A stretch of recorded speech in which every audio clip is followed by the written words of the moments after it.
नमस्कार प्यारे बच्चों, स्वागत है एक लक्ष्य एग्जाम स्टडी में। तो कैसे हैं प्यारे बच्चों? अच्छे हैं? मैं भी अच्छा हूं। और पढ़ाई कैसी चल रही है? अच्छी चल रही है। चलिए, बहुत अच्छी बात है। तो प्यारे बच्चों, आज हम क्लास 10th के साइंस सब्जेक्ट का कुछ एमसीक्यू क्वेश्चन लेकर आए हुए हैं जो परीक्षा की दृष्टि से बहुत महत्वपूर्ण है प्यारे बच्चों। तो चलिए प्यारे बच्चों, बिना देर लगाए हम लोग देख लेते हैं। और ये क्वेश्चन जो है प्रीवियस ईयर्स में पूछा गया है प्यारे बच्चों, इसलिए इस क्वेश्चन को आप लोग भली भांति से देखेंगे। और हाँ, ये पूरा वीडियो लास्ट तक देखेंगे, क्योंकि ये जो है ये ऐसा वीडियो है कि इसमें से क्वेश्चन फंसने वाला है प्यारे बच्चों।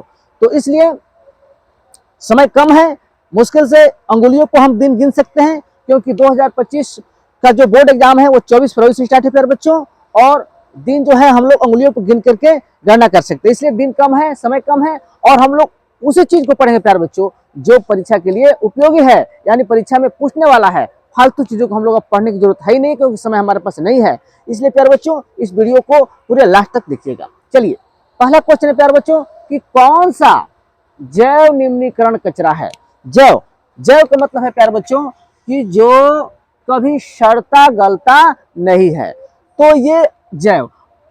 अजैव है, और जैव का मतलब ये होता है प्यारे बच्चों कि जो सड़ता है, जो सड़ता है मतलब सड़ जाता है, गल जाता है, गल जाता है और सड़ जाता है। लेकिन अजैव का मतलब क्या होता है प्यारे बच्चों कि जो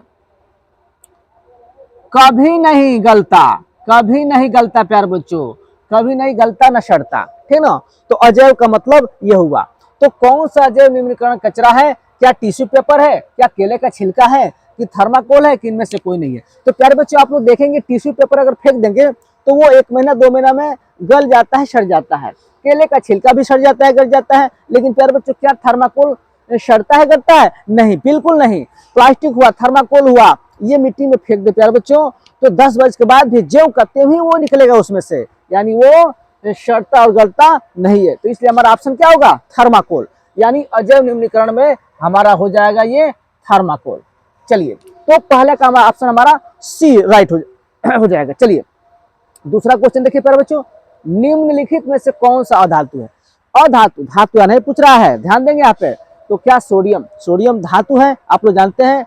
उसके बाद से एल्युमिनियम, एल्युमिनियम भी धातु है। और डी जो ऑप्शन है कैल्शियम, वो भी धातु है। यानी इसका मतलब तीनों धातु है। तो अधातु कौन है? कार्बन। और आप लोग जानते भी है, हमने बताया भी है कि कार्बन जो है प्यारे बच्चों वो अधातु होता है। तो इस तरह से निम्नलिखित में से कौन सा अधातु हो जाएगा? यानी ऑप्शन हमारा बी जो है सही होगा प्यारे बच्चों, यानी अधातु जो है कार्बन होगा। तो चलिए जल्दी से लिख लीजिए, फिर हम लोग आगे बढ़ते हैं। हाँ प्यारे बच्चों, अगला क्वेश्चन देखते हैं। तीसरा तीसरा कह रहे हैं प्यारे बच्चों कि निम्न में से एल्कीन है, एल्कीन को छाटना है। CH3 triple bond CH3, CH2 double bond CH2, CH3 single bond CH2, इनमें से कोई नहीं। तो प्यारे बच्चे हम बता दें कि जो एल्कीन होता है, यहाँ देखेंगे, जो एल्कीन होता है प्यारे बच्चों, जो एल्कीन होता है इसमें जो है डबल बॉन्ड होता है। कौन बॉन्ड होता है? डबल बॉन्ड होता है, पहली बात यह है। और इसका सामान्य सूत्र होता है प्यारे बच्चों, वो CnH1 होता है। तो दोनों से आप इसमें चेक कर सकते हैं कि एल्कीन कौन है। तो पहली बात तो यह है कि एल्कीन में डबल बॉन्ड होता है, तो ये तो होगा ही नहीं, ये कट हो गया। दूसरा जो है ये डबल बॉन्ड ये है, फिर ये सिंगल बॉन्ड में से कोई नहीं। तो इसका मतलब एल्कीन पकड़ने का, पहचानने का दो तरीका हमने बता दिया। एक तो डबल बॉन्ड से पकड़ सकते हैं प्यारे बच्चों, और एक जो है इसका सामान्य सूत्र जो होता है प्यारे बच्चों वो होता है CnH1 होता है। तो इसलिए हमारा तीसरा का जो सही आंसर हो जाएगा प्यारे बच्चों, राइट आंसर हो जाएगा, वो हो जाएगा बी। क्या होगा प्यारे बच्चों? बी हो जाएगा, यानी CH2 डबल बॉन्ड CH2। और इसका नाम जो है इसको बोलते हैं एथिलीन, एथिलीन इसका नाम है, ठीक ना। या इसको एथीन भी बोलते हैं, IPSC नाम एथीन, एथिलीन या एथीन, तो इसको याद रखेंगे।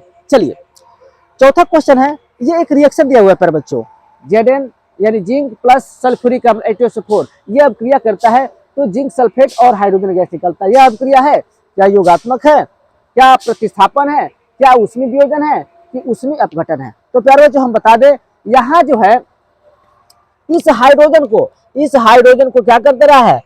हटा दे रहा है, विस्थापित कर रहा है प्यारे बच्चों, और हटा करके अपने आ जा रहा है जिंक। यानी इसका मतलब कि वो विस्थापन हो जा रहा है, जिसको हम प्रतिस्थापन भी बोलते हैं प्यारे बच्चों। यानी योगात्मक होगा नहीं, योगात्मक में जोड़ हो जाता है प्यारे बच्चों, अभिक्रिया जुड़ जाता है और केवल एक ही उत्पाद देता है प्यारे बच्चों। जबकि प्रतिस्थापन में दूसरे को हटा करके अपना स्थान ले लेता है, ठीक ना। तो इस तरह से प्यारे बच्चों हमारा सही आंसर क्या हो जाएगा, प्रतिस्थापन होगा प्यारे बच्चों, यानी चौथा का राइट आंसर क्या हो जाएगा, बी हो जाएगा, यानी हो जाएगा प्रतिस्थापन। चलिए जल्दी से लिख लीजिए, फिर हम लोग अगले क्वेश्चन को बढ़ते हैं। हाँ तो प्यारे बच्चों अब लोग पांचवा क्वेश्चन देख लेते हैं। पांचवा क्वेश्चन कह रहे हैं प्यारे बच्चों कि कौन सा पदार्थ नीले लिटमस को लाल कर देता है। ये प्यारे बच्चों बहुत ही इंपॉर्टेंट क्वेश्चन है प्यारे बच्चों, कि कौन सा पदार्थ जो है नीले लिटमस को लाल कर देता है प्यारे बच्चों। क्या अम्ल है, क्या क्षार है, क्या लवण है, या सभी है। तो प्यारे बच्चों याद रखेंगे, एकदम दिमाग की बत्ती जला के याद रखेंगे प्यारे बच्चों, कि जो अम्ल होता है ना वो नीले को लाल कर देता है। यहां बता दे रहे हैं आप लोगों को जानकारी के लिए, अम्ल जो होता है प्यारे बच्चों वो नीले को लाल कर देता है, और क्षार क्या होता है प्यारे बच्चों, क्षार जो होता है वो लाल को नीले कर देता है। ये जानकारी आप लोग याद रखेंगे, ठीक ना। तो यहाँ कह रहा है कि कौन सा पदार्थ नीले लिटमस पत्र को लाल कर देता है, तो अम्ल हो जाएगा प्यारे बच्चों। क्या हो जाएगा, क्योंकि नीले लिटमस पत्र को लाल कौन करता है, तो अम्ल करता है प्यारे बच्चों, अम्ल करता है। तो सही आंसर हो जाएगा ए हो जाएगा, पांचवा का ए हो जाएगा सही आंसर, ठीक। छठवां क्वेश्चन कह रहा है प्यारे बच्चों